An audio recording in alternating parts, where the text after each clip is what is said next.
E podemos começar? Só vou minimizar aqui. Bom, meu nome é Lívia, é um prazer estar aqui com vocês essa noite de segunda-feira. E aí, minha grande especialidade é a parte do osteometabolismo dentro da endocrinologia. Então, realmente eu sou apaixonada por essa parte dentro da endócrino e, na verdade, é uma discussão aqui que a gente pode ter, né? Cada um tem uma parte, um ponto de vista, uma experiência e qualquer coisa, qualquer dúvida, qualquer, às vezes, relato que vocês queiram fazer aqui durante a aula, sem problema nenhum, vocês podem falar à vontade. É mais uma exposição para a gente trocar uma ideia aqui. Então, o tema da aula é antirreabsortivos, tipos, indicações e possibilidades de suspensão. Porque, inicialmente, eu fui chamada para falar sobre osteoporose, e aí, nossa, osteoporose é um mundo, né? Então, ficaria uma aula muito longa. Qualquer coisa, eu estou à disposição também para falar de drogas anabólicas, alguma coisa que vocês queiram discutir. Então, a osteoporose é uma doença muito comum. A gente tem 200 milhões de pessoas que sofrem com essa doença em todo o mundo. É muito prevalente, cada vez mais prevalente, devido ao envelhecimento da população. 75 milhões de pessoas na Europa, Japão, Estados Unidos têm osteoporose e mais de 2,3 milhões de fraturas por osteoporose por ano. Então, o grande problema, a gente como médico, a gente não trata a densitometria ou o exame laboratorial. O que a gente quer realmente é evitar fraturas por fragilidade. Osteoporose é definida como uma diminuição da massa óssea, uma alteração na sua arquitetura, mas mais do que isso, a grande definição de osteoporose é justamente o aumento da fragilidade óssea. Então, esse osso ele está mais frágil e aumenta o risco de fratura. Um dos distúrbios osteometabólicos mais comum, na verdade, a osteoporose é o distúrbio osteometabólico mais comum, e 80% das pessoas que têm osteoporose são mulheres. Tanto é que quando a gente diagnostica osteoporose em homem, a gente sempre faz uma investigação de causa secundária de osteoporose.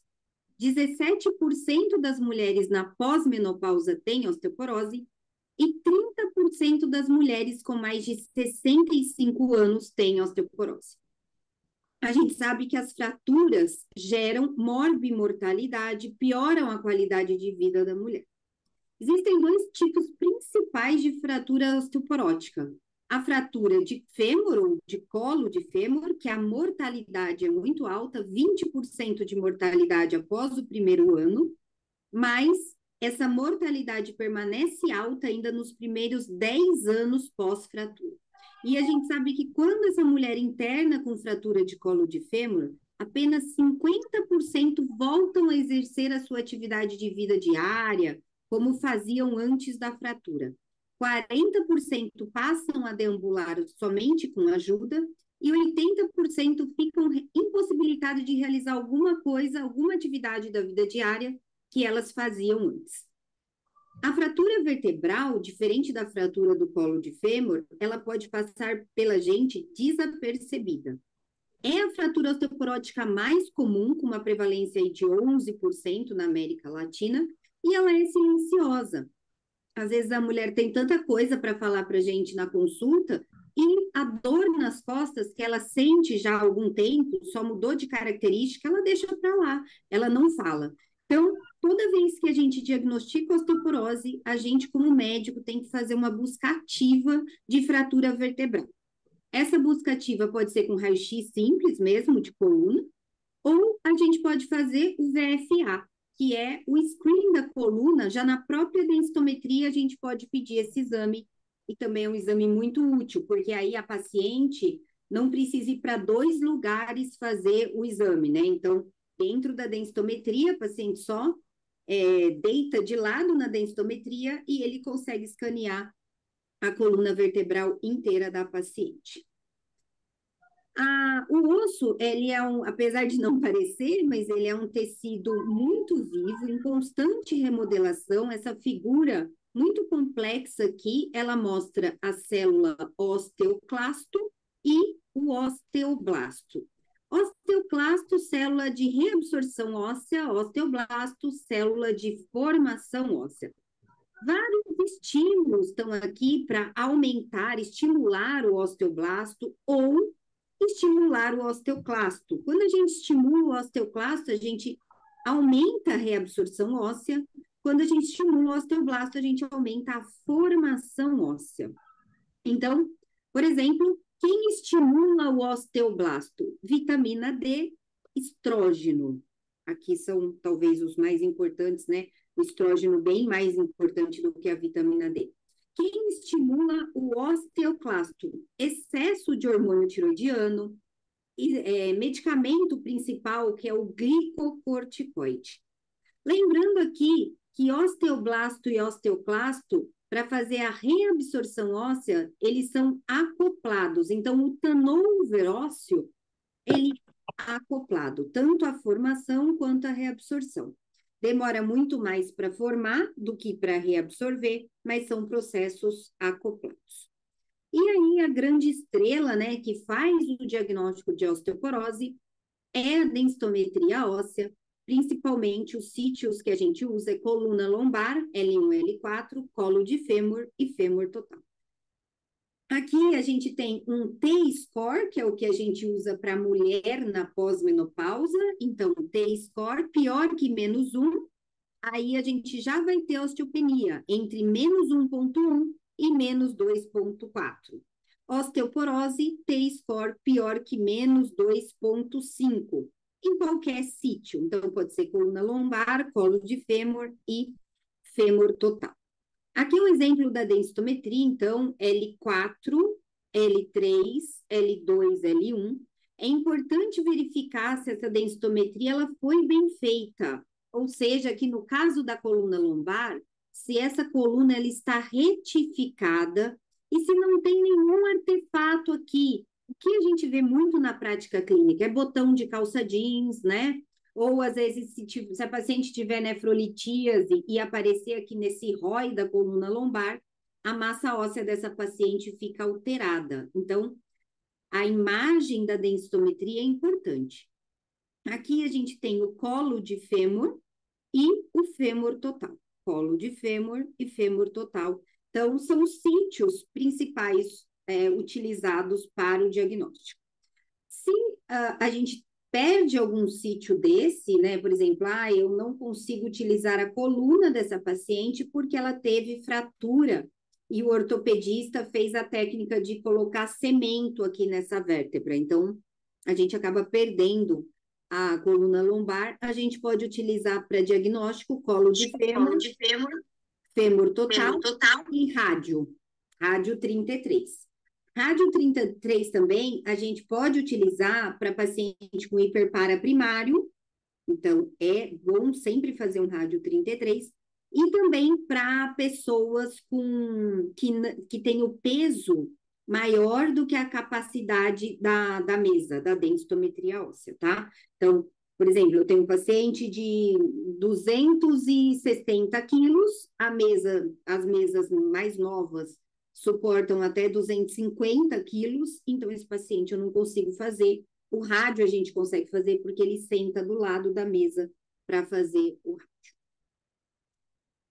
Quais são os fatores de risco para a osteoporose? Fatores de risco são doenças, por exemplo, doença autoimune, artrite reumatoide é um clássico fator de risco. História familiar, pensando aí na genética é importante. Se a mãe da paciente tem osteoporose, já é um fator de risco para essa mulher ter osteoporose. Tabagismo. O tabagismo é muito interessante também quando a gente faz diagnóstico em homens com osteoporose. Os homens que fumam, eles têm fratura e eles têm baixa massa óssea. Uso de álcool, fraturas, né? Ou seja, quedas e fraturas por fragilidade, na verdade, que já é o diagnóstico de osteoporose estabelecida. Medicamentos como anticonvulsivante, claro, o clássico corticoide, reduzem a massa óssea. E a idade. Quanto mais velho, maior a chance de ter osteoporose. A gente também pode usar uma ferramenta que é o FRAX. O FRAX ele é utilizado para calcular o risco de fratura nessa mulher. Quem a gente utiliza o Frax? Tem o diagnóstico de osteoporose, ou seja, algum sítio com T-score pior que menos 2,5, essa mulher já está indicado o tratamento, ninguém tem dúvida sobre isso. O Frax ele é utilizado justamente para aquelas pessoas que têm osteopenia. Então, T-score entre menos 1,1 e menos 2,4, eu utilizo o Frax. Por quê? Porque dentro do universo da osteopenia, eu vou ter aí quem eu devo tratar, e assim eu previno fratura, e quem não devo tratar. Então, o Frax, ele tem o Frax, a gente já tem o Frax Brasil, ele está no site da Abraço, é só você digitar Frax Abraço, e aí você já chega nessa página e você preenche aqui, é bem fácil, é bem tranquilo, você preenche, já teve fratura prévia, tem história de fratura de quadril na família, fuma, não fuma, né? As críticas ao Frax é que é sim ou não. Então, por exemplo, glicocorticoide, está usando ou não está usando? Não tem dose, não tem nada, é sim ou não, né? Mas, se a gente fosse colocar tudo que a gente quisesse no Frax também, ia ficar pelo menos uns 30 minutos só fazendo Frax. Então, é uma crítica, mas também ele é prático por causa disso. E, finalmente, vamos ao tratamento da osteoporose.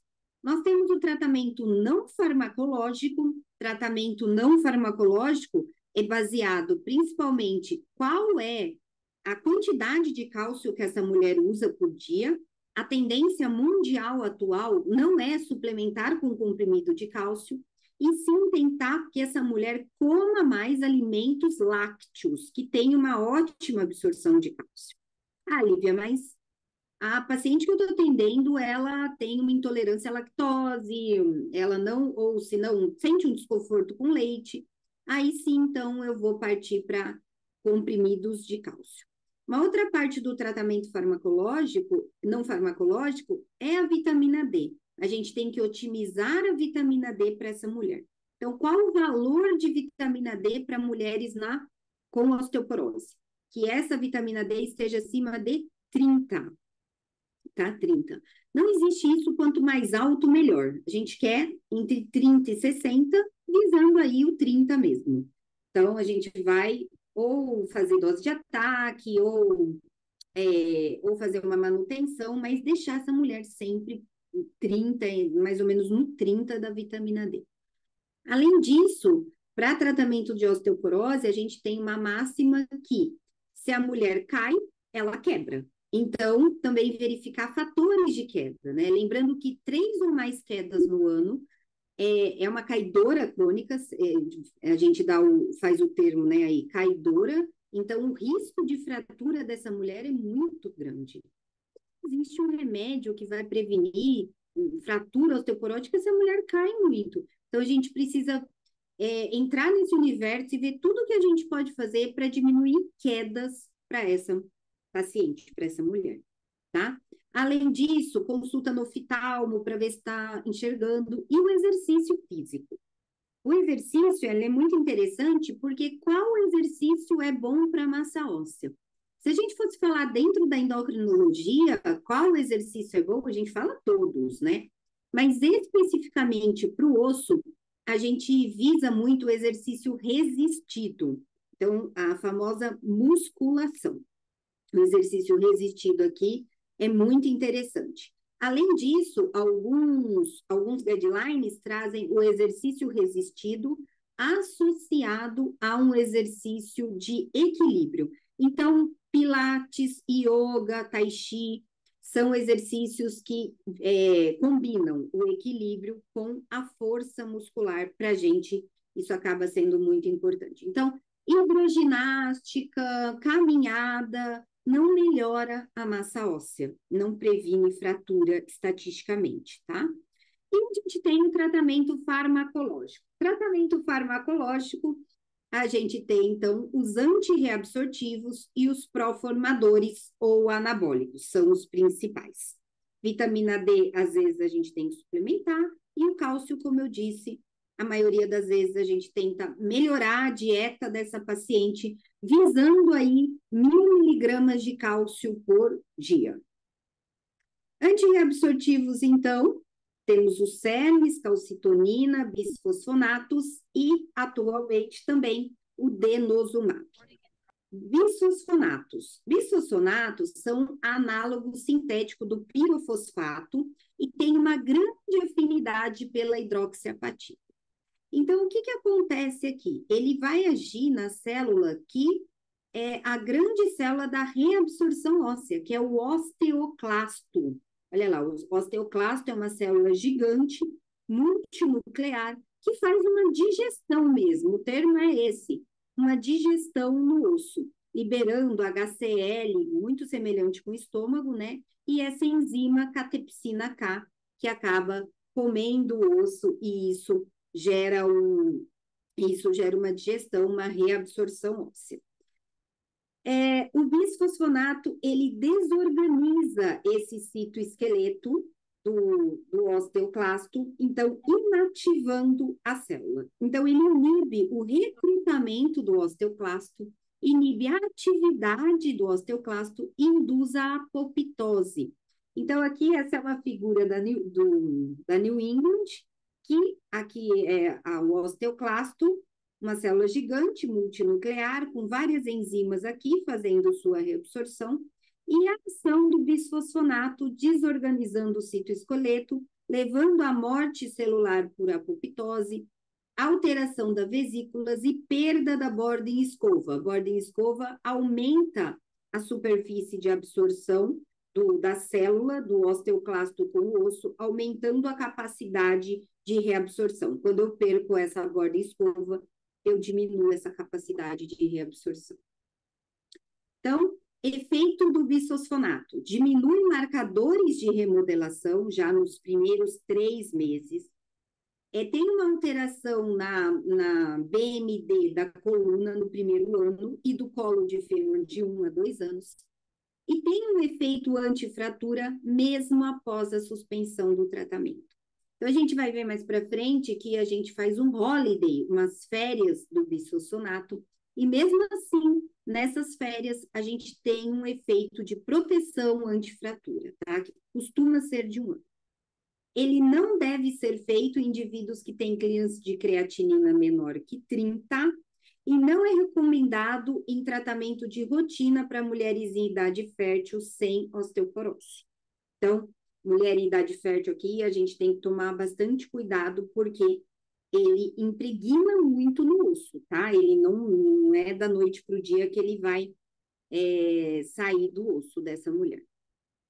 Essa tabela, ela mostra a potência dos bisfosfonatos, né? Começando aí com o etidronato, que nem existe mais, vai até o pamidronato, o famoso alendronato via oral, que tem uma potência boa, isdronato, ibandronato e o ácido zoledrônico, que é o mais potente dos bisfosfonatos, que ele é feito endovenoso. Indicações clínicas de bisfosfonato não é apenas para mulheres com osteoporose. A gente usa também para mieloma múltiplo, carcinoma metastático, doença de Paget, osteogênese imperfeita e osteogênese idiopática, osteoporose juvenil associada à artrite. Peraí, deixa eu só tentar tirar isso aqui, que eu não estou conseguindo. Esse estudo é o FIT1 e o FIT2, é o estudo para avaliar fratura vertebral em indivíduos que utilizaram, então, o alendronato. Veja que a redução de fratura vertebral de 59%, comparada ao placebo, então, alendronato é um ótimo medicamento, uma vez por semana. E aqui, a redução de fratura de fêmur de 63%, comparado ao placebo. Lembrando só que a orientação para paciente é que a gente deve fazer pela manhã, em jejum, com um copo de água, e temos que ficar aí 30 a 40 minutos sem se alimentar, porque ele tem uma difícil absorção. Apenas 5% do bisfosfonato é absorvido. Falando agora de um outro tipo de bisfosfonato, o risendronato, que existia 5 miligramas, hoje não existe mais, existe 35 miligramas semanal, 75 miligramas a cada 15 dias ou 150 miligramas mensal. Então, o lisindronato ele é aprovado para osteoporose em homens, induzida por corticoide, e tem um dado de segurança e eficácia de 7 anos. Risendronato, aqui, e risco de fratura vertebral, uma redução de 62%. Quando os indivíduos tinham mais que 70 anos, manteve essa redução de 62%. Mais de 2 fraturas, redução de 68%. Baixa BMD no colo, redução de fratura, e baixa BMD de coluna também manteve a redução de fratura. Então, alendronato, risendronato são efetivos em todos os tipos de fraturas osteoporóticas. Diferente do ibandronato, que é o Bonviva, assim, é um nome comercial, nem sei se tem outro, mas o ibandronato, ele não tem eficácia comprovada para fratura não vertebral. Então, isso é importante a gente ter isso em mente. Então, se a gente prefere um mensal, é melhor fazer o isendronato do que o ibandronato. Ibandronato eu posso fazer mensal, 150 miligramas, e claro, né, que isso confere uma aderência maior, mas também temos um risendronato mensal, redução do risco de fratura vertebral e eficácia ainda não comprovada para fraturas não vertebrais, tá? Dados de segurança de 3 anos. Pamidronato. Pamidronato é endovenoso, assim como o ácido zoledrônico ou zometa, né, que a gente fala muito zometa. O pamidronato, ele pode ser utilizado de 60 miligramas endovenoso a cada 3 meses, e normalmente o tempo de fazer essa infusão são de 2 a 4 horas. O pamidronato, ele é muito estudado na doença de Paget, na hipercalcemia da malignidade e também na osteogênese imperfecta que a gente faz para crianças. Então, a gente usa muito pamidronato para criança com osteogênese. Já o ácido zoledrônico, ele tem um estudo maior, ele tem uma proteção maior, pensando em medicamento endovenoso. A dose estudada foi 5 miligramas endovenoso anual. Essa infusão deve ser feita em 15 minutos. E o ácido zoledrônico, ele tem uma redução de 70% de fratura vertebral, 41% de fratura de colo de fêmur e 25% de fraturas não vertebrais. Ele também tem demonstrado eficácia em osteoporose em homens e pós-transplante.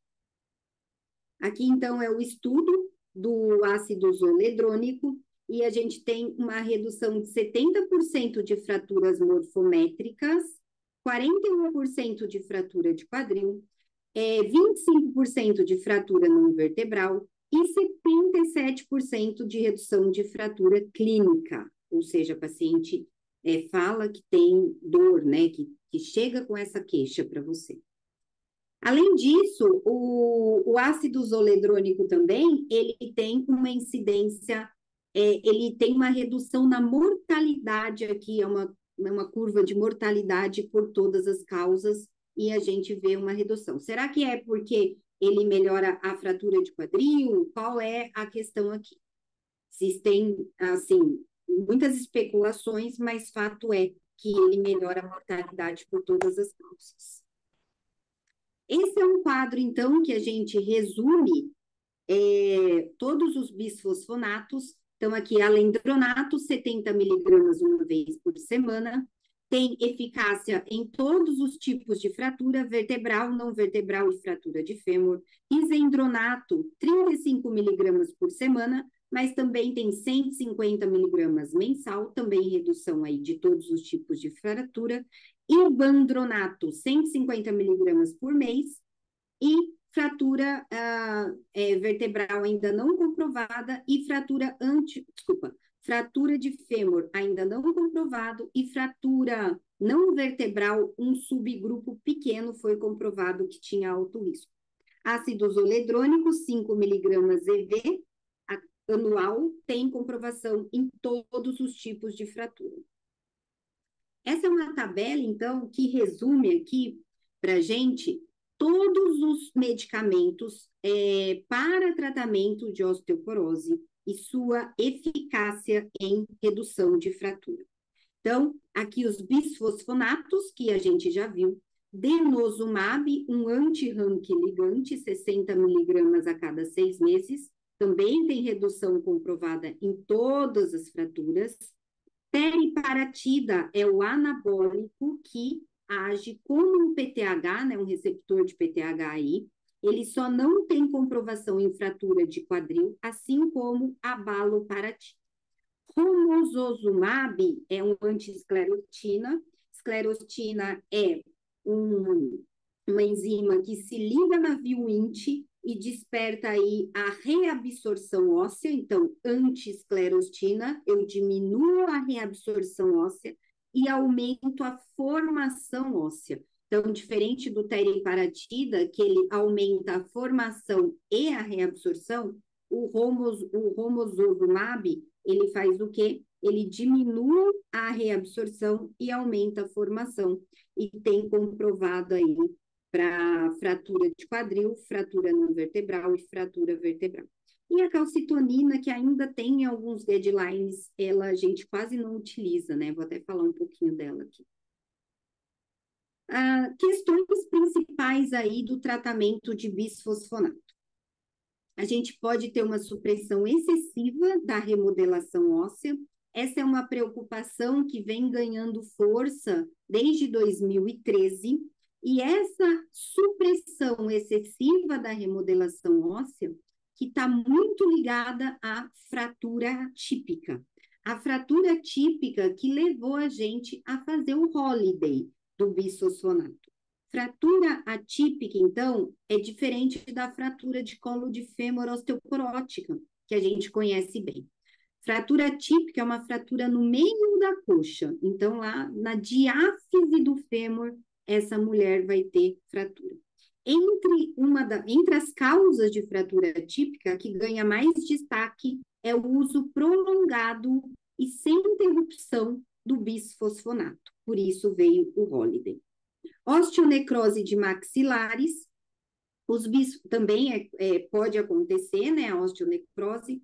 A osteonecrose, ela está ligada, então, a uma má higiene bucal, ela está ligada também a pessoa tabagista, etilista, ou que já tem emagrecido, um status pior, vamos falar assim.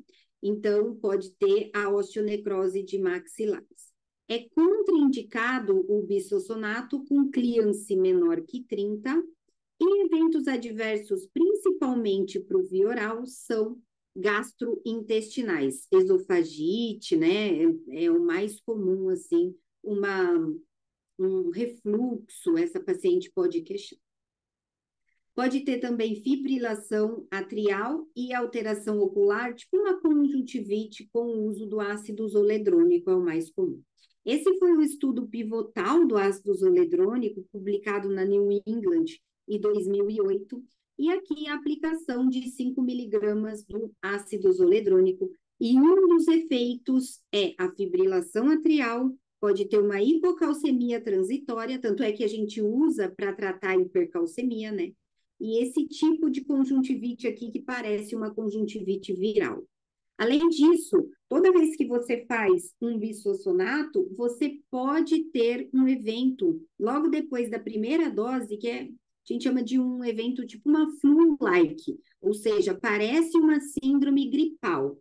E isso é transitório, dura aí 2, 3 dias, né, autolimitado, e toda vez que você faz o bisfosfonato, essa flu-like ela vai diminuindo, então vai perdendo essa sensibilidade.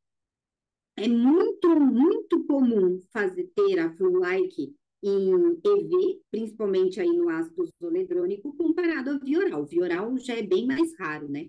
Mas o endovenoso pode levar a flu-like. Aqui, então, o diagnóstico de osteonecrose de mandíbula ou maxilares. O osso ele fica exposto em áreas maxilofacial, que ocorre associada à cirurgia dentária, manifestação espontânea, sem evidência de cicatrização ou cura. Por isso que na nossa prática clínica, osteoporose, ela normalmente não é uma urgência. Então, você pode tratar essa mulher, primeiro ela vai ao dentista, depois você trata essa mulher. Então, não precisa chegar e já, vou tratar agora. Não, olha, senhora, vai ao dentista, vê tudo o que ele quer fazer, e depois a senhora volta aqui e a gente trata a osteoporose. Então, o diagnóstico de osteonecrose de maxilares é ausência de cicatrização após 6 semanas de avaliação adequada e cuidados dentários. Lembrando que isso é um evento raro, não é um evento comum do nosso dia a dia, é raro. O dentista, ele sempre é bem temerário com relação a isso, mas também lembrando que não adianta a gente suspender o bisfosfonato. Por quê? Porque o bisfosfonato tem que estar lá impregnado nisso. Então, suspender o bisfosfonato não vai deixar essa paciente mais segura. Por isso que o ideal é, antes de iniciar, fazer aí uma avaliação dentária. Fatores de risco para osteonecrose de mandíbula ou maxilares: câncer, radioterapia, uso crônico de glicocorticoides, higiene dentária precária, desnutrição, o próprio fazer vários tratamentos odontológicos, trauma, etilismo, tabagismo, coagulopatia, quimioterapia, infecções e o próprio bisfosfonato. Cerca de 96% dos casos publicados foram observados com administração de pamidronato ou ácido zoledrônico. Dos casos associados com bisfosfonatos orais, a quase totalidade se deu com alendronato, mas aí também é o que a gente mais utiliza, né? O número de prescrição de alendronato é muito maior do que qualquer outro. Menos de um caso de osteonecrose por 100 mil pacientes anos tratadas de osteoporose com bisfosfonatos orais. Então, veja, é um evento raro, não é um evento comum do nosso dia a dia. Aqui eu trago para vocês, então, uma foto da fratura típica. É uma fratura, como eu disse, na diáfise do fêmur, no meio da coxa. E veja que parece que é uma linha reta, né? Que essa paciente fratura em linha reta aqui. E essa fratura, ela tem pródromo, tá? A paciente, ela sente dor no meio da coxa e logo depois ela fratura. Então, o tratamento ortopédico normalmente é um tratamento bem agressivo. Se o paciente tem pródromo, você está autorizado a uma investigação importante, aí, com uma ressonância da diáfise do fêmur, e muitas vezes está associado com uma linha de fratura. E aí já é indicação de haste, e alguns ortopedistas fazem haste bilateral aí para esse tipo de início, né, até de fratura. Por quê? Porque ela vai pender para o outro lado, por causa da dor, e vai fraturar o outro lado também. Então, pode fraturar os dois lados. Quando isso foi descrito e foi associado com bisfosfonato, houve uma redução imensa da prescrição de bisfosfonato. Só que veja, né, o que é comum, o que é bem mais comum? Fratura atípica ou fratura osteoporótica? Fratura osteoporótica é 1 milhão de vezes mais comum. Então, se a gente fizer o Holiday, se a gente fizer tudo certinho, estamos sujeitos a ter uma fratura típica? Claro, sim, sempre, né? Tanto é que não é só ligada a bisfosfonato, mas aí a gente vai ter uma redução da chance. Então, essa foi a posição do FDA em setembro de 2011. É razoável interromper o bisfosfonato após 5 anos e monitorizar aí marcadores de remodelação óssea, considerar o uso de teriparatida durante o Holiday. Se você tem uma paciente que você vai fazer o Holiday, usou 5 anos de alendronato, aí você vai fazer a pausa. Durante essa pausa, mesmo sabendo que esse bisfosfonato ainda está protegendo essa paciente um pouco, eu fico inseguro com relação à chance de fratura, eu posso fazer um pró-formador, ou um anabólico, né? Que aí seria o teriparatida. Não há clara evidência ou dano em continuar o uso de bisfosfonato após 3 a 5 anos de tratamento. Essa recomendação a gente usa principalmente para aquela mulher que tem uma osteoporose, mas não é uma osteoporose tão grave, não é um T-score de -3, não teve fratura. Então, aí é razoável mesmo suspender após 5 anos de tratamento, tá? Para pacientes que têm osteoporose muito grave ou tem uma massa óssea muito ruim, já teve fratura, está autorizado você fazer até 10 anos de bisfosfonato se for via oral. Se você estiver fazendo ácido zoledrônico, a gente faz 3 doses de ácido zoledrônico e faz o holiday, faz a pausa.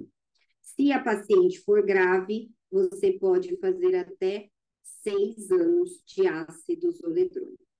Eficácia clara em tempo menor, mas não continuada em tempo maior de 3 a 5 anos de uso de bisfosfonato. Quando passa esses 5 anos aí já vem não tem uma posição tão clara, né?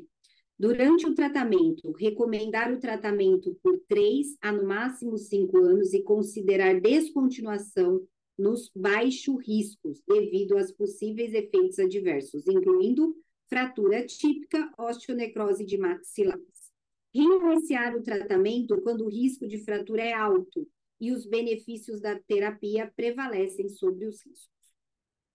Quem são essas pessoas? São aquelas mulheres que você tratou por 5 anos.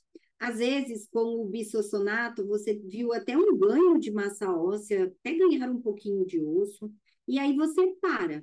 Deu 5 anos, nunca fraturou, um T-score de -2,4, que seja.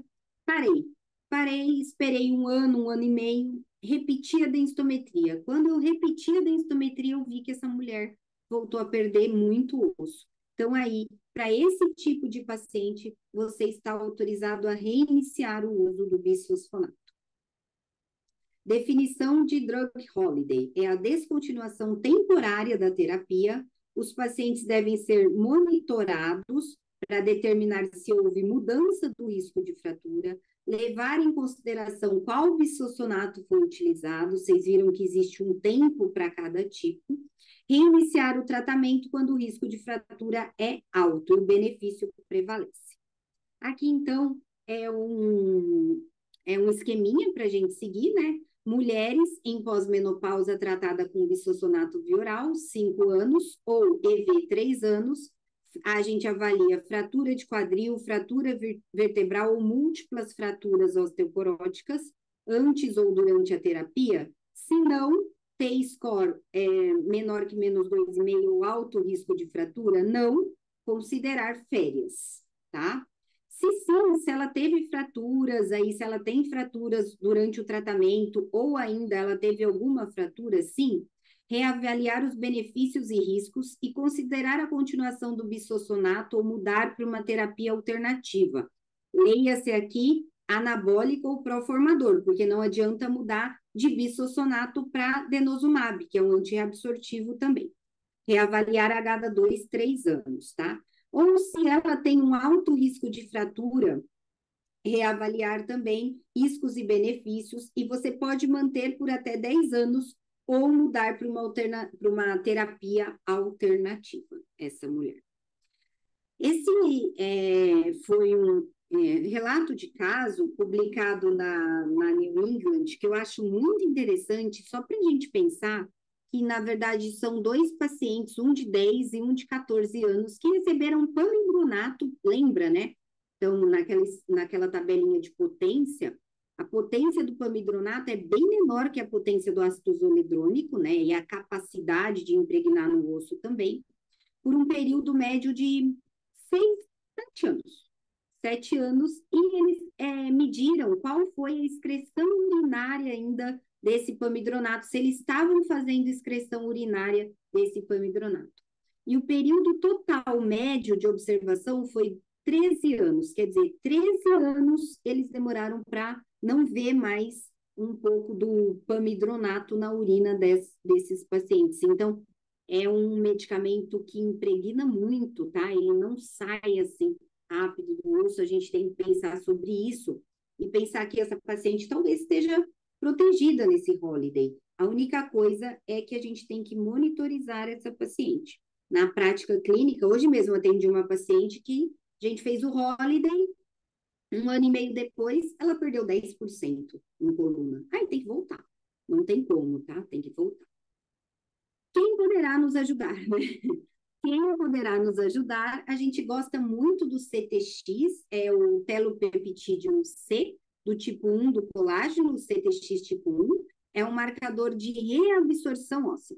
Então, toda vez que o osteoclasto ele é a célula que faz a reabsorção óssea, ele libera um pedacinho de colágeno. E esse pedacinho de colágeno a gente é capaz de medir, que ele é chamado de CTX.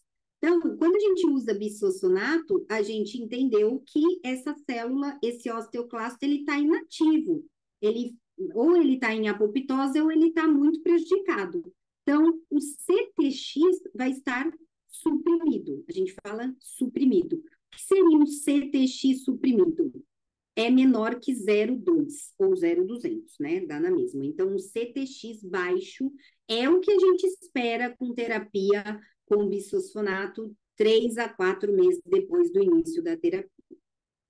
CTX, ele pode variar com alimentação, então tem que fazer em jejum, fratura recente, claro, né? Então, se eu tive uma fratura, o CTX aumenta, e com o jejum noturno. Então, é importante que a gente obedeça a regra de medir em jejum esse marcador ósseo, é muito importante, mas ele é um ótimo marcador ósseo, não só para verificar se essa paciente que a gente chama que está desbloqueada, né? Então, nesse holiday, no final do holiday, é para esse CTX ter aumentado já, essa paciente já está com CTX maior que 200, e também a gente consegue avaliar se essa paciente ela teve aderência medicamentosa.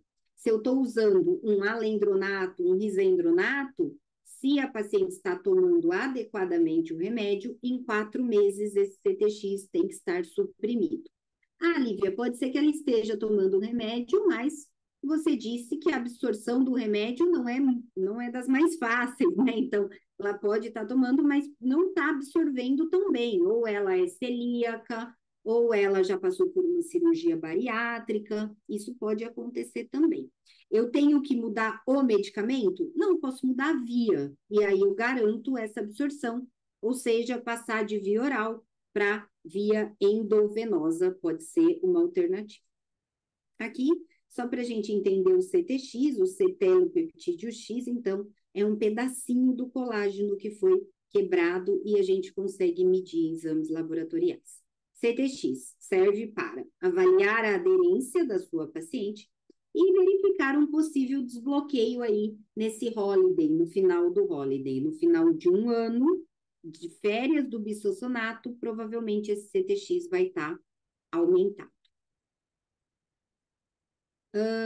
A gente tinha a ideia que quanto menor o CTX, maior a chance de osteonecrose de mandíbula.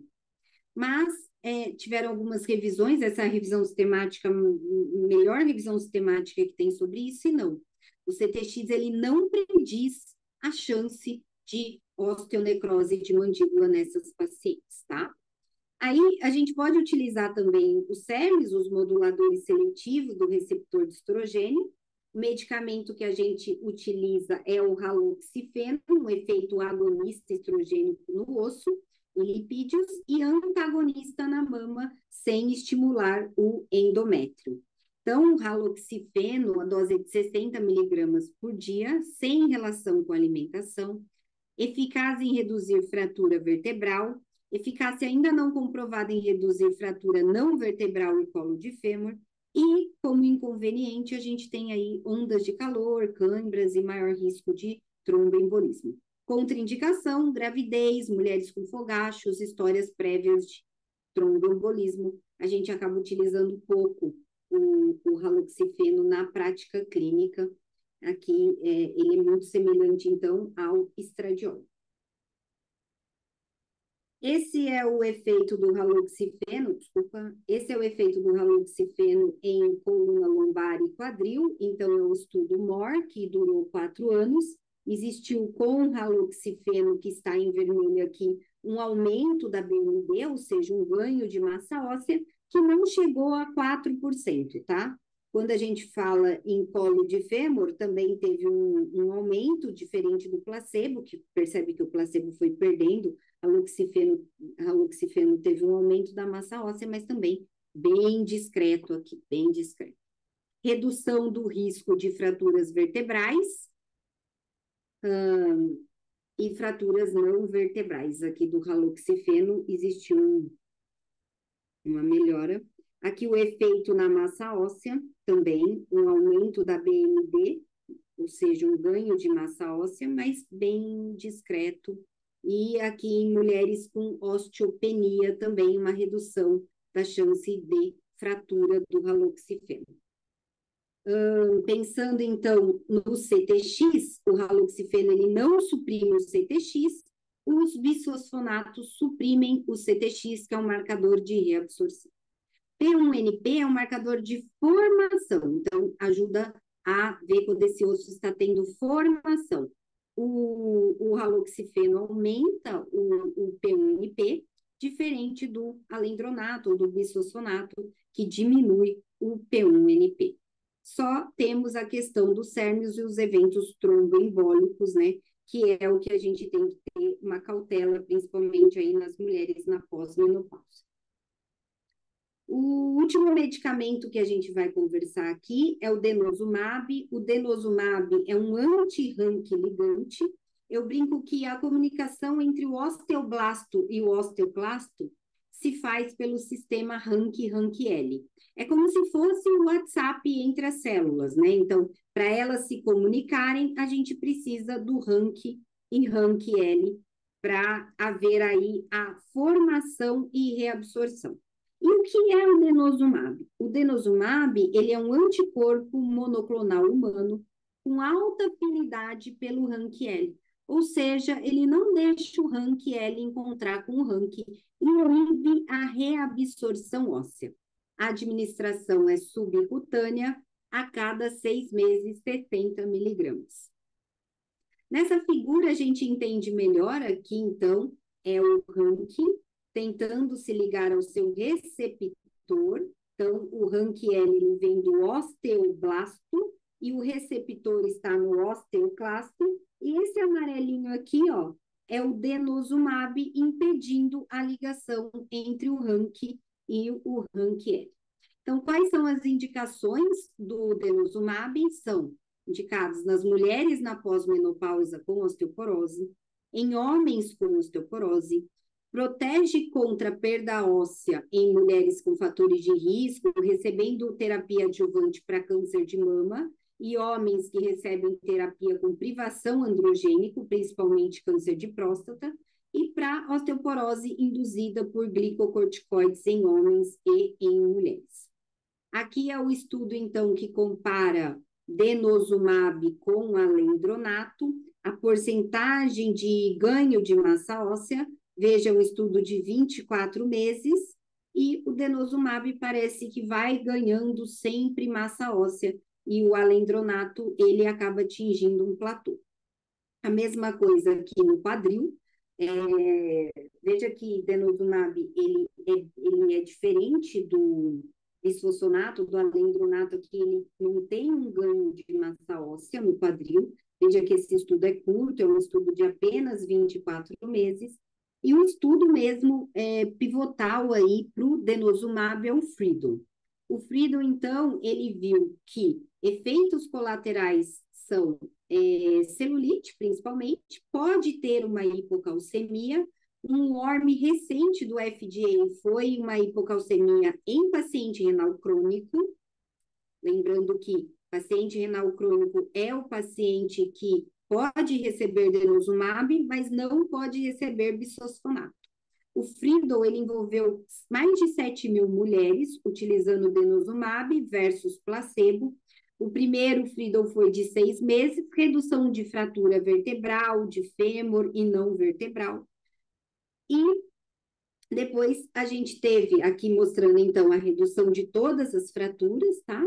E depois a gente teve uma extensão do Freedom, que foi o Freedom de 10 anos. E olha que interessante, eu acho muito interessante esse gráfico, porque mantém o ganho da coluna, mantém o ganho de BMD da coluna, mantém o ganho de BMD de quadril, de colo de fêmur, né? O rádio é um sítio à parte, né? Que é difícil a gente falar alguma coisa sobre ele. Mas existe um risco de osteonecrose de mandíbulas ou maxilares e fratura atípica com denosumab? Existe, sempre existe, mas muito menor do que o bisfosfonato. O bisfosfonato está muito mais ligado a esse tipo de fratura do que o denosumab, tá? Então, aqui são todos os bisfosfonatos que a gente viu que tem aqui a prevenção de fratura e incluir aqui um anti-rank ligante, que é o denosumab, que protege também de todos os tipos de fratura. Denosumab, não é necessário fazer ajuste de dose para doença renal crônica, então ele está permitido em pessoas com clearance menor que 30. A segurança e a eficácia do denosumab não foram estudados em pacientes com insuficiência hepática. Não precisamos de ajuste de dose para pacientes com mais de 65 anos. Pode fazer uma celulite no local da aplicação. Osteonecrose de mandíbula e fratura atípica está muito mais ligado à dose, principalmente para redução de metástase, para câncer metastático, que eles dobram a dose, né?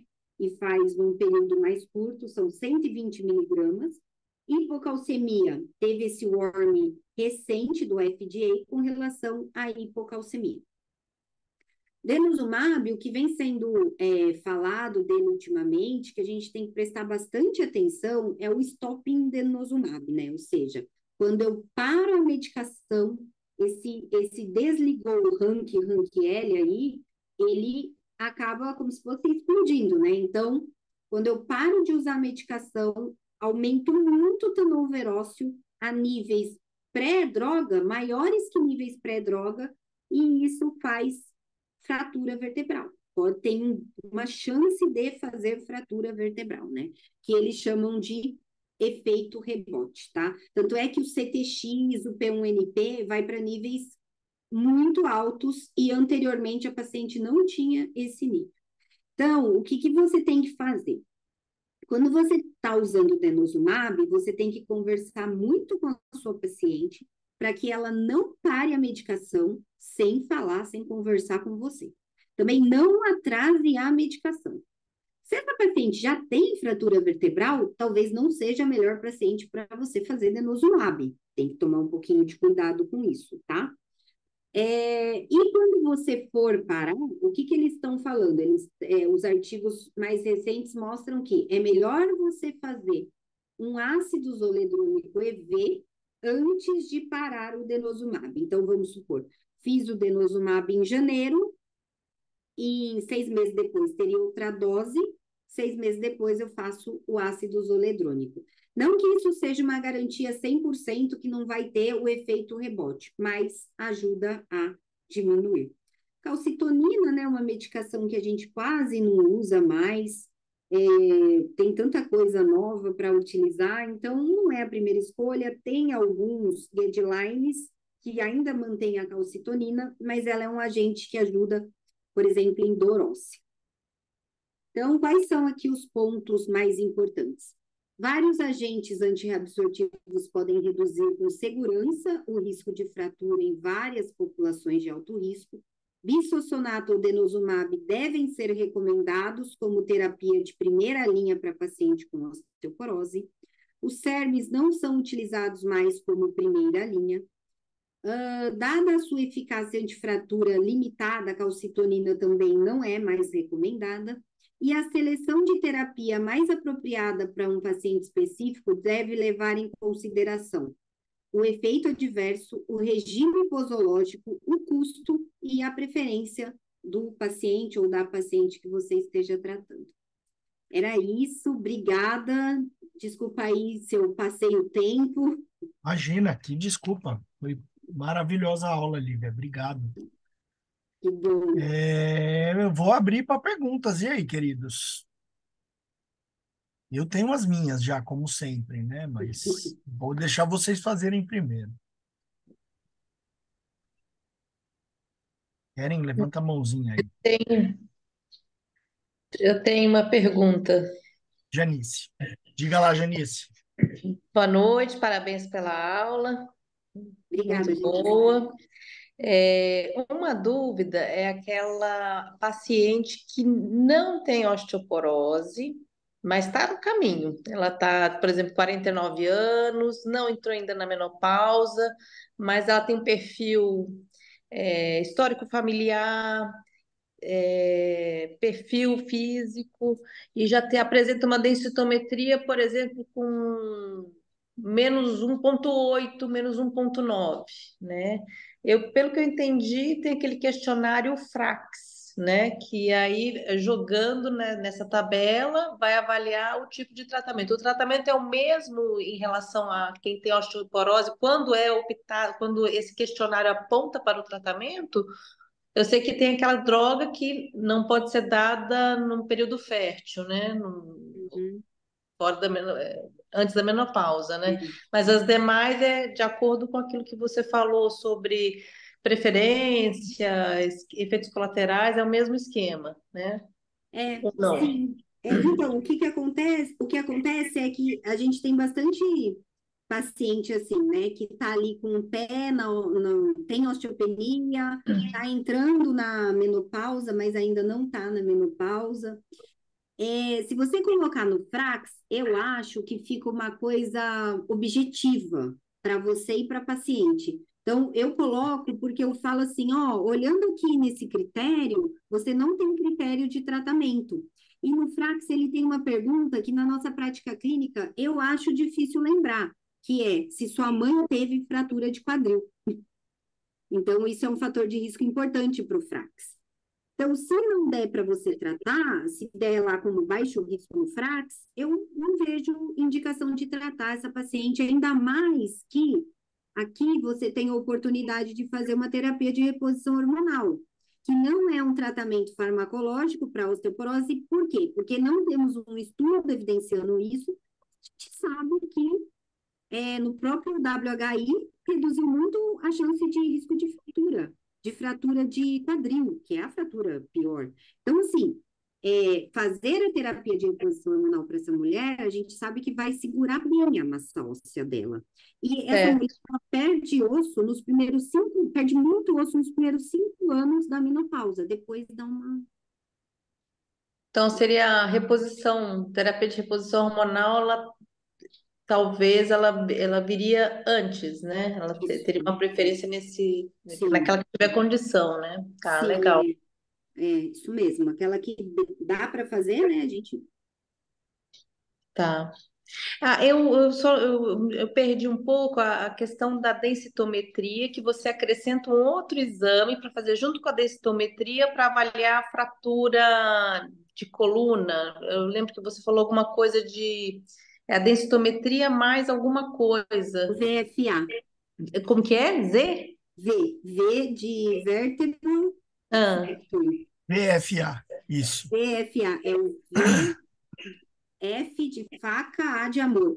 tá. Muito interessante o VFA, porque na verdade a paciente ela deita de frente para fazer a coluna, né? É, e aí ela deita de lado e já faz o Tá. VFA. E aí Então, no, ele faz uma escora a coluna inteira da Ah, paciente. tá. Então, no próprio pedido, escrever densitometria óssea mais VFA. Uhum. Não Tá. precisa de um Legal. software especial para fazer isso, não. É só Tá. a técnica estar treinada. Tá. Legal. Eu Obrigada. Só isso mesmo. Imagina, Janice. acho que o Thomas levantou a mão. Thomas, e aí? Bem, Lembrando que a fratura do Thomas não é osteoporótica. Oh, coitado do Thomas, fraturou. uma fratura osteoboberótica, viu? Ixi, Bom, Maria. primeiro, quero agradecer a sua aula, né? Foi super completa, né? Uma das perguntas que eu ia fazer já foi respondida sobre o TRH, a reposição hormonal, né? Que a gente sistematicamente faz pela síndrome climatérica, atrofia urogenital e por tabela já tem a proteção óssea. né? Uhum. Eu cheguei meio atrasado na aula, não sei se você comentou. Quando pedir a primeira densitometria óssea e de quanto em quanto tempo fazer esse controle para avaliar a evolução da densitometria óssea, né, da massa óssea, e o resto acho que você já foi super claro, né? Eu acho que essa é uma pergunta que eu tenho, porque não sei se a gente está pedindo exames de excesso ou de falta, né? Era isso. Eram exatamente essas as minhas perguntas, Thomas. Ah, então Eu, ótimo. eu leio a sua mente. A densitometria, a gente, na maioria dos guidelines, pede para toda mulher acima de 65 anos. Não é consenso isso, tem 1 milhão de guidelines de osteoporose, né? Mas para a maioria deles, toda mulher acima de 65 anos e homem acima de 70 anos. Se essa mulher tiver na pós-menopausa e tiver fator de risco, aí você antecipa o pedido da densitometria. Então, por exemplo, estou na pós-menopausa e sou tabagista. Peço a densitometria óssea para essa mulher.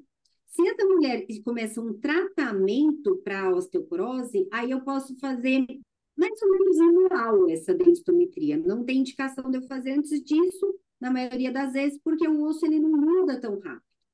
Se essa mulher tem osteopenia, aí eu estou autorizada a fazer a cada 2 anos a densitometria óssea. Eu não preciso pedir todo ano densitometria óssea para essa mulher. 2 anos. Perfeito. Ótimo.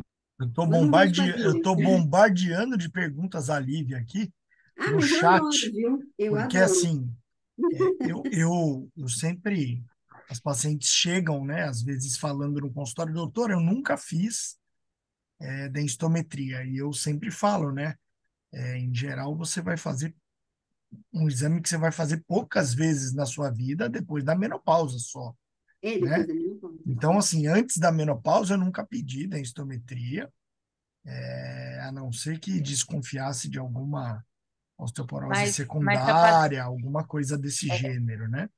se a paciente tem fator de risco, como uma paciente que tomou anos de Depo-Provera, às vezes a gente adianta esse exame, não é, Lívia? Olha, eu vou te falar uma coisa. Se você acha que essa paciente ela tem algum fator de risco, não tem problema nenhum você adiantar esse exame. Ah, Corticoide crônico, pode ser que Por você exemplo, pode pedir, né? lúpica, É. né? Paciente celíaca, paciente celíaca. Você pede, não quer dizer que você vai, não quer dizer que você vai pedir todo ano, mas você está A pedindo, primeira, pelo menos, né? e você está vendo a realidade da massa óssea dessa mulher. Aí eu vi, tá? Ah, não é tão ruim quanto eu esperava. Ah, então beleza, então eu vou pedir só mais para frente. Não, é muito ruim. Ou a paciente fraturou vertebral. Fraturou, você tem que pedir uma densitometria óssea porque você tem que tratar. Na verdade, aí ela já tem diagnóstico de osteoporose pela própria fratura, né? Então, uma vez você pedir a densitometria óssea porque você está desconfiada, tem-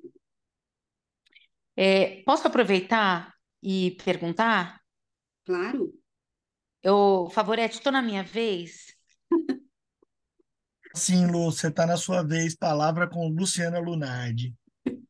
Não passei na vez de ninguém. Lívia, apaixonei pela tua aula. A Ai, que gente está bom. tendo umas aulas segunda-feira tão de alto nível que agora está com problema, porque a gente não está mais acostumado a ter aula ruim. Eles estão convidando gente tão boa. Eu estava muito esperando. Eu acabei de chegar de um curso desde quinta-feira.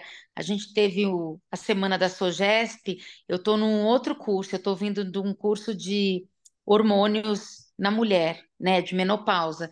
Então, assim, a gente está numa semana intensiva de congresso, né?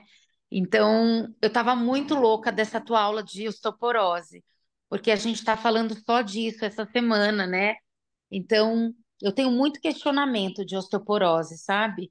Eu amo a parte de reposição hormonal, eu adoro a parte de menopausa. E então eu estava muito querendo, porque eu tenho muita dúvida sobre esse tratamento. E a gente tem muita interno, a gente tem muito residente, então eu queria tentar amarrar algumas coisas com você. Primeira coisa que eu queria te perguntar, eu acho que você já falou algumas coisas. Se você tem a primeira opção de fazer terapia de reposição hormonal, esse seria a tua primeira opção terapêutica, pensando no tratamento da osteoporose? Ela entra como primeira opção ou você não vê isso como opção terapêutica? Essa é a primeira É pergunta. Luciana, né? É. Então, Luciana, é o seguinte: se você tem uma paciente com osteopenia, você está autorizada a fazer isso. E se você colocou ela no Frax, ela não é alto risco. Para osteoporose, o tratamento tem que ser com drogas ou bisfosfonato ou denosumab Não, mesmo. se a paciente, assim, eu pego uma mulher que ela ela vai começar, ela está numa transição menopausal, ela vai entrar ainda a vida. Tipo assim, o que eu penso hoje? Que a mulher não vai virar osteopenia nem osteoporose. A nossa opção hoje é não deixar ela entrar nisso. Então, o que que eu penso? A gente tem que prevenir. Então, as pessoas têm tanto medo de usar hormônio por conta do câncer, que elas deixam a mulher ter doença cardiovascular, osteoporose. Então, para ela não chegar a ter osteoporose, eu acho que a gente tem que dar hormônio. Esse é o meu pensamento. Porque se ela chegar na osteoporose, o hormônio já não vai servir, porque aí você vai ter que usar tudo isso que você está apresentando. Então, o que eu penso, a paciente com mais de 60 que perdeu aquela janela de oportunidade, a reposição hormonal não vai funcionar mais, Não. porque não é esse o tratamento. Então, o que eu penso hoje, pelo menos é o que eu estou pensando cada dia mais, é que se eu tratar a mulher naquela janela de oportunidade, ela não vai chegar na fase da osteoporose. Tem muita coisa para falar na aula, eu não consegui falar tudo, mas Não sei se você está entendendo o meu raciocínio. tem uma curva, tem um gráfico, né, que é uma curva que ela põe assim: todo mundo vai perder, a mulher vai perder osso. Então, aí tem a mulher que perde osso sem TRH, a curva é bem mais inclinada do que a mulher que pode fazer TRH, a curva é mais suave. Isso. Porque eu vou te contar uma história pessoal. A minha família toda teve história de câncer de mama, porque a irmã da minha avó teve, a mãe, todo mundo anterior teve câncer de mama, mas ninguém pesquisava fator genético. Então, a minha avó, por conta da história familiar, não fez reposição. E a minha avó teve 4 fraturas de cabeça de fêmur. E ela teve até 94, 95 anos uma vida em cadeira de roda. E ela era lúcida, ela não teve Alzheimer. Isso me deixou muito mal por conta de. Eu sou uma pessoa neurótica com osteoporose, porque ela perdeu. E quando você falou fratura com perda de qualidade de vida, eu vejo ela. Então, eu sou uma pessoa que eu sou muito ligada ao hormônio pensando em qualidade de vida. Entendeu? As pessoas têm medo por conta de câncer e eu vejo que hoje eu não tenho medo, porque eu penso em cardiovascular, eu penso em osteoporose, e aí eu vejo você falando da fratura com a qualidade de vida, eu vejo a imagem dela. Hoje eu dei hormônio para minha mãe, porque eu pesquisei toda a parte genética, eu vejo que ela não tinha problema. Minha mãe tem 77 anos e ela faz reposição, e minha mãe tem uma densitometria perfeita. E ela não precisou de nenhum bifosfonato, porque ela fez reposição na hora certa. Então, essa seria a minha primeira posição. Segundo, quando você começa a ver uma osteopenia, a tua primeira opção seria tipo alendronato? Então, quando você vê uma osteopenia, não necessariamente você precisa tratar com droga antiosteoporótica, vamos falar assim, né? Se você vê uma osteopenia, como eu falei para a Janice, você pode colocar no Frax. Vamos supor que você colocou no Frax, não deu para você tratar. Tá, o que que eu faço? Você faz cálcio, vitamina D e segue essa paciente. Se essa paciente estiver perdendo o osso, porque de repente, Luciana, é uma paciente que, na verdade, ela já tinha essa massa óssea. Você já só está enxergando um negócio que ela já tinha, entendeu? E aí, não, eu estou seguindo e ela está perdendo osso. Aí, de repente, você pode fazer um tratamento mais efetivo. Mas otimizar cálcio e vitamina D é uma coisa que pouca gente faz na prática. E é o principal pilar aí da osteopenia, né? A principal coisa que a gente tem que fazer. Porque na saúde pública, que não é a nossa do consultório, isso não é real. Porque na minha de consultório eu consigo fazer isso. Na Unisa, não sei como funciona na Unifesp, porque eu não faço parte, eu sou da Unifesp e da obstetrícia. Mas na Unifesp, gineco, eu não sei, mas na Unisa, a gente não tem, olha que loucura, a densitometria não existe coluna e fêmur. A gente pede, só vem uma parte. A gente faz uma coluna, não tem fêmur. Você tem que escrever o pedido. Então, a paciente some e só tem uma parte. Então, qual que é o meu problema? Eu pego 1,2, ela volta 3 anos depois, ela já tem 2,8. Aí Então, meu medo é, eu não trato com alendronato e aí ela não vai ter dinheiro para um Prolia, nem para um ácido isodrônico. Então, a gente está falando de uma doença de caráter mundial, de um país que tem pobreza e dificuldade de segmento. Mas você sabe que, assim, no posto, se você, mesmo que você mande essa densitometria para o posto, ela consegue fazer. Porque eu tô lá na Santa, eu sou chefe do ambulatório da Santa. Então, até, lá também a gente convive com bastante dificuldades, né? Mas ela consegue fazer até no posto. E eu vou te falar uma coisa. Mas faz os dois? Faz coluna e faz fêmur? Faz coluna e fêmur. Aí, quando você também hipertrata essa paciente, né, também pode dar problema, entendeu? De repente ela some, 3, 6 anos depois ela vem usando lá aquele alendronato. Por causa desse problema do crônico, que agora que a gente está vendo isso, porque a gente cansou de dar a vida inteira e a gente não tinha um problema, a gente não via esse problema da necrose. E que a gente está vendo agora, esses estudos estão trazendo isso. Então, você usar indiscriminadamente também não é bom. Isso mesmo. Então, assim, você está trazendo tudo que sempre foi o que a gente sempre tinha dúvida. Então, assim, nem por um lado é bom, o equilíbrio é o correto. Então, a gente também não pode ficar tapando um buraco num problema de saúde pública que também não é o nosso problema. É complicado, é bem complicado.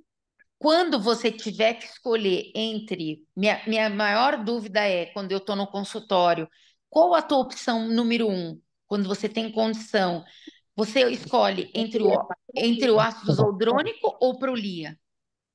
Eu tendo a escolher bisossonato. Sempre. Não, sempre não, eu tendo. Por quê? Porque esses estudos novos do Prolia chamaram bastante atenção da gente com relação ao rebote e essa fratura vertebral, entendeu? Então, a mulher usou Prolia, denosumab, né? E aí, depois de um tempo, você para, porque ela ficou com osteopenia, ou, né? Ou parou, porque parou. É igual você falou, a gente não controla 100% os pacientes. Então, R$ 1.000, talvez não seja todo mundo que tenha, e às vezes eu tenho um planejamento financeiro e ele não se cumpre, né? Então, aí parou, e aí ela faz rebote. Então, eu dou Prolia para pacientes muito específicas. Nossa, muito bom isso. A gente... Posso uma pergunta, interrompendo? Paciente com osteoporose, quem que trata? Gineco ou reumato? Ela é endócrina, eu estou super feliz dela falar, porque Gineco, eu já reumato, vi várias endócrino. endócrinos não quererem nem tocar. Eu estou muito feliz de ver ela aí. Não, sabe que eu acho assim, a osteoporose é uma doença que eu acho que a gente deve unir forças. Também acho. O endócrino, o gineco, o reumato, porque tem tanta mulher com osteoporose sem diagnóstico e que ninguém quer tratar, né? Porque não é tão fácil tratar, igual vocês. Consulta de vocês, caramba, tem um monte de coisa para fazer e tal. Então, eu acho que, assim, unir forças nesse momento é o melhor. Eu não tenho Mas quantas endócrinos têm essa mesma ideia que você? Eu não vejo endócrino com essa disposição que você tem. É porque você é de um nicho muito diferente, você tem uma formação muito diferenciada, mas você pode ver que seus pares não pensam assim. Eu trabalho numa universidade, eu trabalho num consultório particular e eu trabalho num convênio, que agora eu estou deixando de trabalhar. Mas num convênio não existe um endócrino que pegue a osteoporose para si. E você deve Não, é saber disso. difícil. Sim, sim, eu sei. Eu acho que, olha, em todas as especialidades, poucas, dentro das especialidades, pouca gente trata. Não é muita gente que trata. Reumato, eu acredito que sim. E no Reumato convênio, sabe mais. que eu vejo os ginecos cada vez mais, até porque hoje começou a complicar o uso dos bifosfonatos a longo prazo, os ginecos falam, passa com reumato, passa com reumato. Cada vez mais o gineco não quer tratar a osteoporose. Você tem alguma coisa hoje sobre o uso da progesterona em relação a osso? Olha, tem alguns artigos, sim, da Sim, progesterona. porque foi Tem. falado muito isso agora, porque a gente está começando a usar progesterona em pacientes esterectomizadas. A gente Uhum, sabe que a Sociedade Brasileira de GO, porque eu tô no outro lado que não é a SOGESP, a Febrasgo. Então, uhum, eles não recomendam em esterectomizadas o uso de progesterona, uhum. mas quem estuda hormônio agora está recomendando você se usar na reposição hormonal progesterona, principalmente no efeito do cérebro e do osso. Então, na reposição, eles estão usando terapia combinada em esterectomizada, principalmente no efeito benéfico do osso. Então, tem vários estudos. Eu fiz um levantamento muito grande e eu estou lendo muito sobre isso. E eu estou recomendando para as minhas pacientes que são esterectomizadas, inclusive minha mãe é uma paciente que é esterectomizada e ela está usando o estrogênio com a progesterona. E, assim, eu acompanho a densitometria dela, é absurdo a melhora do osso dela. Então, por isso que eu perguntei se você tinha estudos sobre o efeito da progesterona. E o efeito não é do estrogênio, é da progesterona.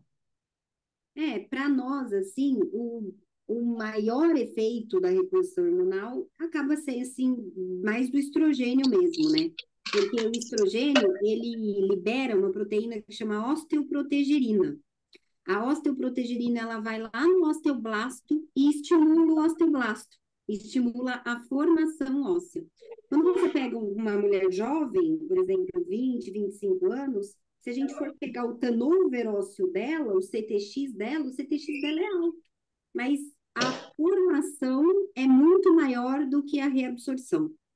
Então, a gente acaba pensando bastante no estrogênio mesmo, para essas mulheres, por causa dessa fisiopato. Tá bom. Obrigada, viu? Muito Obrigada a obrigada. você. Aí, acho que a Yara quer falar, né, Yarinha? Da próxima vez eu vou falar que a Luciana só pode fazer 3 perguntas, viu?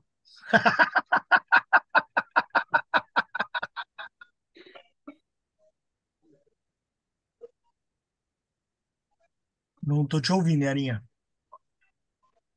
Tá bom, manda no chat.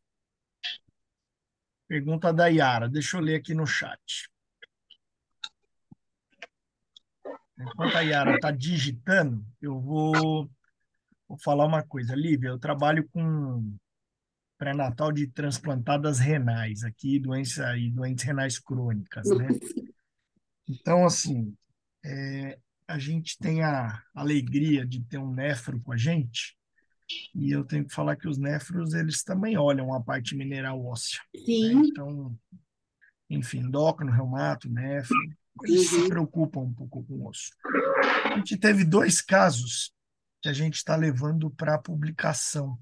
Na uhum, verdade, a gente está levando 3 trabalhos para o brasileiro de nefro, e desses 3, 2 são de doença óssea. uhum.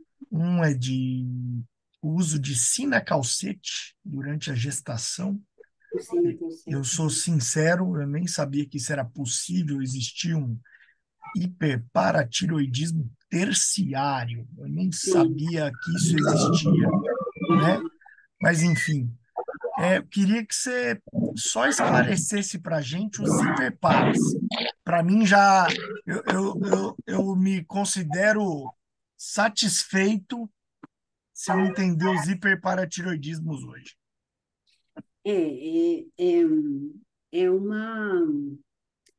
É a parte do osso que talvez o endócrino e o nefro mais gostem, né? Aí, os Uhum, hiperparas. Então, a gente tem o hiperpara primário, que se caracteriza pela hipercalcemia. É o mais importante, porque eu sempre falo assim, vamos primeiro olhar o cálcio e depois o PTH. Porque se você inverter, você vai se confundir, porque é tudo muito confuso. Então, olhando um cálcio, você tem um cálcio alto, aí você vai olhar o PTH. Se você tem um PTH alto, cálcio alto, PTH alto, até que se prove o contrário, é um hiperparatiroidismo primário, normalmente por um adenoma de paratiroide. Perfeito. Tem diagnóstico diferencial de cálcio alto e PTH alto? Tem. Por exemplo, hipercalcemia hipocalciúrica familiar, que é uma mutação no receptor sensor de cálcio. Raríssimo. Hoje a gente viu um lá na Santa. Mas assim, raro, né? E uso de lítio também. Pode fazer um cálcio alto, um PTH alto. Se você tem um cálcio alto e um PTH baixo, aí você está muito propenso a uma hipercalcemia PTH independente. Ou intoxicação por vitamina D, que hoje em dia é muito comum. Ou uma síndrome paraneoplásica produtora de PTHRP, pode ser. Ou alguma outra causa de hipercalcemia. Por exemplo, doenças granulomatosas, TB, sarcoidose. Tá? Ou, né, que o nefro ama, e a gente tem também mieloma múltiplo. Também. Mieloma, justo. Mieloma. Se você tem um cálcio normal baixo, um PTH alto, aí você tem duas grandes possibilidades, que é o hiperpara secundário. Cálcio normal baixo, PTH alto. Ou é deficiência da vitamina D, ou essa paciente tem uma doença renal crônica, que clearance abaixo de 60, eu já começo a diminuir a ação enzimática da 1-alfa-hidroxilase e eu já começo a ter uma produção de PTH, posso ter. E o terciário é quando o secundário do renal crônico, ele estimulou por muitos anos aquela glândula da paratiroide, chegou uma hora que ela fica autônoma. Então, eu tenho um renal crônico com um cálcio alto e um PTH alto, aí é o terciário. Assim, resumo do resumo. Eu confesso que eu reli, mas é um resumo bom o seu. Gostei, Lívia, obrigado. Vamos à pergunta da Angélia Iara no chat. Paciente da Unisa, menopausada, com osteopenia. Não podia fazer TH.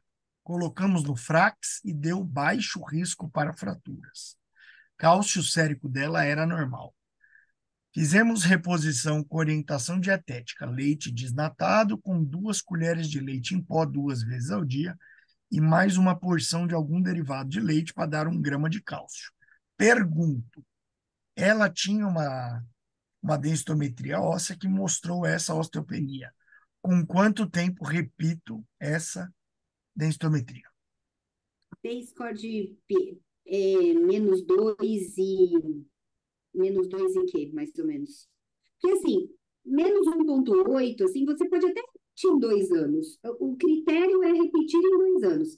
Mas agora, se você pega aquela paciente com menos 2,3, aí você não precisa esperar 2 anos, você pode repetir em 1 ano, tá? Ou se você se sente insegura, eu não quero esperar 2 anos. Tudo bem? Tudo bem. Você repetir 1 ano, 1 ano e meio também não tá fazendo nada de errado, não, viu? Acho de 2, tipo 1,8. Legal. Então, 2 anos está tranquilo. Gente, perguntas para a doutora Lívia Marcela, endocrinologista do osso. Gostei.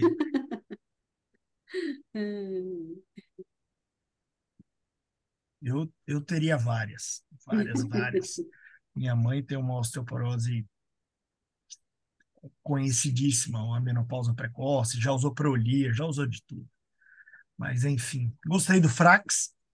Legal. Confesso que nunca tinha aberto o Frax, já abri. Eu sou bem mais obstetra, viu, Lívia? Sim, já tem bastante problema. Tô fazendo o minha culpa aqui, mas que legal, tô muito feliz e agradeço enormemente aí a indicação do Thomas. Então, Thomas, obrigado. E Lívia Marcela, foi um prazer. Prazer Muito foi todo obrigado. meu. Eu Obrigada, acho que gente. as aulas realmente estão sendo bem sensacionais segunda noite, né, gente? Parabéns, Lívia. Obrigada, Thomas. Ó, eu vou pedir 30 segundos só para dar os próximos spoilers. Então, semana que vem, dia 28, nossa reunião administrativa, né? Aí entra setembro. Dia 4 de setembro, temos uma reunião falando sobre obesidade feminina. Quem vai dar aula é um endócrino. Olha só como estamos endocrinologistas, viu, Lívia? Tiago Fraga Napoli, né? Também outra indicação do Thomas. Dia 11, que seria a reunião da obstetrícia, talvez a gente precise remanejar, porque eu estou trazendo o doutor Adolfo Lial para dar aula para a gente de gemelar, tá bom? Então, não sei se dia 11 ele não ia conseguir, provavelmente vai ser dia 18. Talvez no dia 11 a gente faça uma reunião dos serviços associados. Maravilha, pessoal? Lívia, obrigado de novo. Obrigada, gente. Thomas, por favor, você quer encerrar nossa reunião?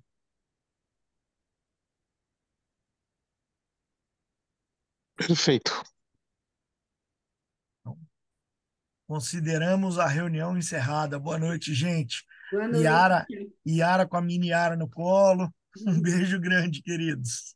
Tchau, tchau. Tchau, obrigado, Lívia. Obrigada. Tchau, tchau, tchau.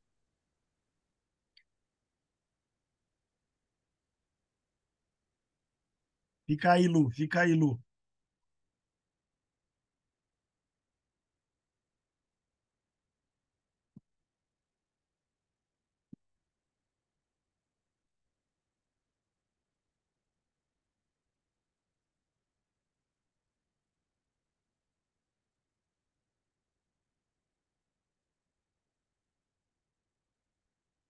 O pessoal vai saindo aqui. O que está acontecendo?